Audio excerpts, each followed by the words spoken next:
हाँ, तो हमने देखा कि 7 निश्चय, यानी ये 7 निश्चय योजना सरकार की बेहद महत्वाकांक्षी योजना रही और ये पीटी हो या मेंस हो या फिर इंटरव्यू में भी आपके लिए इम्पोर्टेंट है कि इनमें क्या क्या लक्ष्य था। पहले भी हमने चर्चा किया, युवा पीढ़ी को शिक्षा, जब तक समाज शिक्षित नहीं होगा, युवा शिक्षित नहीं होगा, वो तरीके से किसी बात को सोचेगा नहीं। कौशल विकास, उनको ट्रेंड करना, चाहे वो आईटीआई के माध्यम से हो या पॉलिटेक्निक के माध्यम से हो या जो भी कौशल विकास योजना के माध्यम से उन्हें हुनरमंद बनाना। शिक्षा ऋण देकर के उन्हें हायर स्टडी के लिए, चाहे वो आईआईटी करना चाहें, मेडिकल करना चाहें, उनके लिए शिक्षा ऋण देने की व्यवस्था। बिजली कनेक्शन सभी गांवों में हर घर में बिजली कनेक्शन, चूँकि आज सूचना तकनीक के क्षेत्र में पूरी दुनिया आज आगे बढ़ रहा है, इसलिए उसमें अगर बिजली की कमी है तो एक सबसे बड़ा बाधक है। आज अगर आप कंप्यूटर चलाना चाहते हैं, लैपटॉप चलाना चाहते हैं, मोबाइल चलाना चाहते हैं, तो बिजली की अवेलेबिलिटी होना बहुत ज़रूरी है। अगर आपके पास बिजली पर्याप्त मात्रा में टाइम में न मिले तो फिर ये समस्या हो सकता है कि आप उससे वंचित रहें। दूसरा, ऑनलाइन एजुकेशन के लिए भी ज़रूरी है बिजली। हर परिवार को पाइप वाले पानी की आपूर्ति सुनिश्चित करना, क्योंकि देखिए आज हमारे बिहार में एक बीमारी का बहुत बड़ा कारण है स्वच्छ पेयजल का अभाव। जब पेयजल स्वच्छ नहीं होने के कारण लोग तरह तरह की बीमारियों से लड़ते हैं। और सड़क और निकास व्यवस्था, ठीक है। अब नेक्स्ट है, हम लोग 7 निश्चय पार्ट 2 में आगे बढ़ें। ये क्या है 7 निश्चय पार्ट 2 क्या है, ठीक है। देखिएगा, इसमें पहला कार्यक्रम युवा शक्ति बिहार की प्रगति के तहत हर जिले में मेगा स्किल सेंटर। इसमें 7 कार्यक्रम बताए गए हैं। जैसे पहले 7 कार्यक्रम था, 7 कार्यक्रम यहाँ। दोनों कार्यक्रम को याद रखना होगा, आपको समझना होगा, रिवीजन करना होगा, क्योंकि कंपैरेटिव स्टडी किया जाएगा कि भाई दोनों कार्यक्रम के बारे में बताइए। तो युवा शक्ति बिहार की प्रगति के तहत हर जिले में मेगा स्किल सेंटर बनेगा। हर प्रमंडल में मेगा स्किल सेंटर एवं उद्यमिता हेतु एवं नया विभाग बनाने की शोरूम, या 1 मिनट, हाँ, तो नया विभाग बनाने,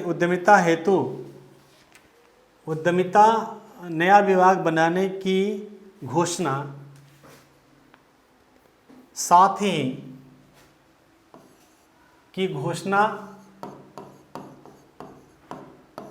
ही उद्यम लगाने के लिए अनुदान और प्रोत्साहन देने की भी सरकार का ऐलान है। दूसरा कार्यक्रम में सशक्त महिला। इसमें क्या है भाई, तो महिला को सशक्त करो, पहला युवा शक्ति को आगे बढ़ाओ। अब सशक्त महिला के देख रहे हैं आप, महिलाओं को सशक्त किया जा रहा है। बिहार में बहुत पंचायती राज चुनाव में 35% उनको रिजर्वेशन किया गया। अब पुलिस के वैकेंसी में, दरोगा के वैकेंसी में, बहुत सारी नौकरियों में उनको 35% रिजर्वेशन दिया गया। यानी पहले क्या करो कि दूसरे कार्यक्रम में महिलाओं को सशक्त करने के लिए हाल में सरकार ने कुछ और भी योजनाएं बनाई हैं उनके लिए। तो महिला उद्यमिता हेतु विशेष योजना बनाने का निर्णय, इंटर पास करने वाली महिलाओं को 25 और 50 हजार की आर्थिक सहायता देने का, उनको इतना देना है का ऐलान किया गया। क्या किया गया, ऐलान, स्थान नहीं ऐलान। और इसके अतिरिक्त महिलाओं की क्षेत्रीय प्रशासन के आरक्षण अनुरूप भागीदारी बढ़ाने का भी वादा किया गया है। क्षेत्रीय प्रशासन में भी महिलाओं की भागीदारी सुनिश्चित की जाएगी। यानी बैलेंस ग्रोथ के लिए, इंक्लूसिव ग्रोथ के लिए बहुत ज़रूरी है कि कभी कभी हम इम्बैलेंस तरीके से फोकस करें। महिलाएं हमेशा से पिछड़ी रही हैं, बिहार की, भारत के भी। तो बिहार ने इस चीज़ को पहचान करके महिलाओं के तरक्की उत्थान के लिए ये सारे कार्यक्रम चला रखे हैं।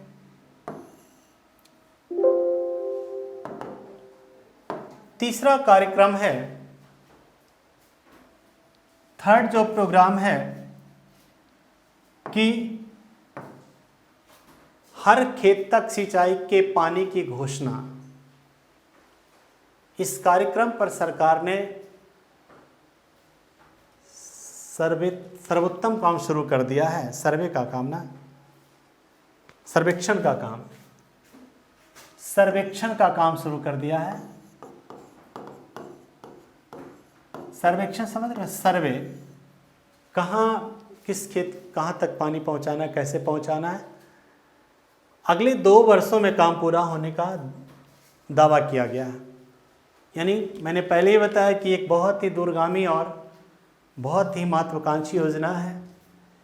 Being an agriculture state, Bihar needs, हमारे बिहार की ज़रूरत है ये, जो बहुत पहले पूरा हो जाना चाहिए थी, लेकिन ये बहुत देर से हो रहा है। लेकिन चलो देर से ही सही, लेकिन ये एक बड़ी इनिशिएटिव्स है, खास करके हमारे देश में, हमारे राज्यों के एग्रीकल्चर उत्थान के लिए।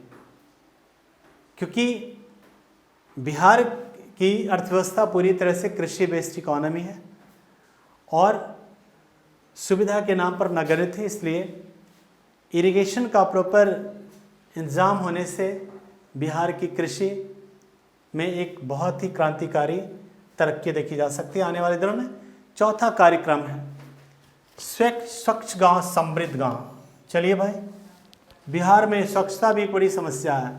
कारण जो हो, उसके कारण में हो सकता है हमारी गरीबी, भूखमरी, अशिक्षा, स्वास्थ्य के प्रति जागरूकता की कमी, बहुत सारे कारण हो सकते हैं। सरकार ने इसको पहचाना है कि नहीं भाई, हमें गांव को स्वच्छ, गांव को समृद्ध गांव बनाना है। बिहार के सभी गांवों में 16 स्ट्रीट लगेगा, लाइट लगाई जाएगी, धूल कचरे के अलग अलग प्रबंधन किए जाएंगे, ग्रामीण इलाकों में जानवरों और मछलियों के संसाधन का विकास किया जाएगा। Very good. यानी जानवर जैसे गाय, भैंस, इनका, मछलियों का अलग से इन सब संसाधन है हमारे लिए। इन संसाधन से हमें साधन प्राप्त होता है, इनसे हम तरक्की कर सकते हैं। तो इनके लिए, विकास के लिए भी सरकार ने अपना चौथा कार्यक्रम बनाए रखा है। नेक्स्ट, अब देखिएगा सरकार की 5वीं योजना कार्यक्रम क्या है। इसका नाम है स्वच्छ शहर विकसित शहर दिया गया है। यानी ये पॉइंट्स आपके लिए बेहद ज़रूरी है जानना। यानी 7 रिजोल्यूशन पार्ट 1 और पार्ट 2 का कंपैरेटिव स्टडी करना आपके लिए ज़रूरी है। देखिए, 5वें कार्यक्रम का नाम स्वच्छ शहर और विकसित शहर किसका दिया गया है? तो 7 रिजोल्यूशन पार्ट 2 का ऑफ गवर्नमेंट ऑफ बिहार का है। इसके तहत कचरा प्रबंधन के अलावे शहरी क्षेत्रों में रहने वाले गरीबों के लिए बहुमंजिला इमारत का निर्माण किया जाएगा। दिक्कत तो है, शहरों में दिक्कत है कचरा प्रबंधन भाई। अब आप देखते हैं कि सुबह सुबह बिहार में, या आप बिहार के पटना में रहते हो तो आप देखिएगा सुबह सुबह डोर टू डोर गाड़ी आएगी, एक गाना गाते जाएगी, देख देख देख कचरा यूँ ना ये कहीं फेंक। तो वो किस लिए? यह हमें जगाने के लिए, प्रचार के माध्यम से, एडवर्टीजमेंट के माध्यम से, और सरकार ने उस पर एलोकेशन किया है ताकि कचरा का प्रबंधन किया जा सके। और समझते हैं कचरा के कुप्रबंधन से क्या क्या समस्या हो सकता है, 20 तरह की बीमारियां। और शहरी क्षेत्र में रहने वाले गरीबों के लिए बहुमंजिला इमारत का निर्माण किया जाएगा। जो लोग शहरी क्षेत्र में गरीब लोग हैं उनके लिए घर की व्यवस्था की जाएगी। सभी शहरों में सभी शहरों में ये तो लगाया जा रहा है, हम लोग देख भी रहे हैं भाई। शहरों में स्टॉर्म वाटर ड्रेनेज सिस्टम का विकास किया जाएगा, जिससे जल जमाव की समस्या न हो, जिससे जल जमाव की समस्या हो ना हो। तो ये 5वां कार्यक्रम। छठा में है, इसके तहत आसपास के गांवों को मुख्य सड़कों से जोड़ना है, नई सड़क एवं फ्लाईओवर का निर्माण किया जाएगा। और 7वां कार्यक्रम के तहत स्वास्थ्य सुविधा की बेहतर प्रबंधन की बात कही गई है। यानी ये 7 कार्यक्रम हैं, 7 रिजोल्यूशन के तहत 7 कार्यक्रम हैं बिहार सरकार के। एक बार हम इन कार्यक्रम को फिर से आपको फटाफट करके समझा दें, दोनों कार्यक्रम के बारे में, कि 7 निश्चय में पहला में युवा पीढ़ी को शिक्षित करना, कौशल विकास, शिक्षा ऋण याद रखना होगा, सभी गांवों में बिजली कनेक्शन, हर परिवार को पाइप वाले पानी की आपूर्ति सुनिश्चित करना, शहरी क्षेत्रों में सड़क और निकास व्यवस्था। आगे आइए 7 निश्चय पार्ट 2 में। पहला कार्यक्रम युवा शक्ति बिहार। पहला कार्यक्रम क्या? युवा शक्ति बिहार की प्रगति। ये नारा है भाई, याद रखना, आप सब रिपीट कर रहे हैं इस लाइन को, युवा शक्ति बिहार की प्रगति। दूसरा कार्यक्रम सक्षम महिला के तहत है ना, सशक्त महिला, सक्षम महिला।